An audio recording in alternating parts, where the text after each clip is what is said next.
বাংলাদেশের ক্রিকেট মাঠে একসময় যাদের নাম উচ্চারিত হতো গৌরব আর আবেগের সঙ্গে, সেই মাশরাফি বিন মুর্তজা আর সাকিব আল হাসান এখন অনেকটাই ভিলেন।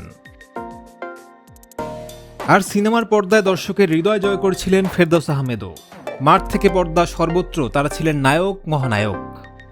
কিন্তু যখন এই নায়করা রাজনীতির মঞ্চে পা রাখলেন, তখন ছবিটা পাল্টে গেল।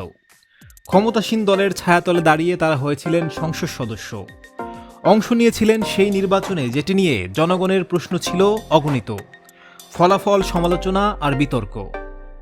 নায়করা পরিণত হলেন শাসকের সহযোগীতে। অন্যদিকে সীমান্ত পেরিয়ে দক্ষিণ ভারতে ঘটছে ভিন্ন এক গল্প। তামিল সিনেমার সুপারস্টার থালাপতি বিজয় পর্দার জনপ্রিয়তাকে রাজনৈতিক শক্তিতে রূপ দিয়েছেন। গঠন করলেন নিজস্ব দল তামিলাগা ভেত্রি কাজহাগামা। শুধু দল নয়, প্রকাশ্যে সরব হলেন শাসকের বিরুদ্ধে। বিজেপিকে বললেন ফ্যাসিস্ট, মোদির নীতির বিরুদ্ধে দাঁড়িয়ে দিলেন প্রতিবাদের ডাক। আর সেই সাহসী অবস্থানেই তিনি হয়ে উঠলেন জনতার নায়ক, মুক্তির প্রতীকও। বাংলাদেশি নেটিজেনদের প্রশ্নও তাই জোরালো। মাশরাফি, সাকিব কিংবা ফেরদৌস তারা কেন পারেননি বিজয়ের মহানায়ক হতে? কেন জনতার কণ্ঠস্বর হয়ে উঠলেন না তারা? সুযোগ তো তাদের হাতের মুঠোয় ছিল। কোটি মানুষের ভালোবাসা, তারকা খ্যাতি সবই ছিল তাদের। কিন্তু শেষমেশ তারা বেছে নিলেন ক্ষমতা আর নিরাপদ আশ্রয়ে, হারালেন মেরুদণ্ড আর স্বকীয়তা।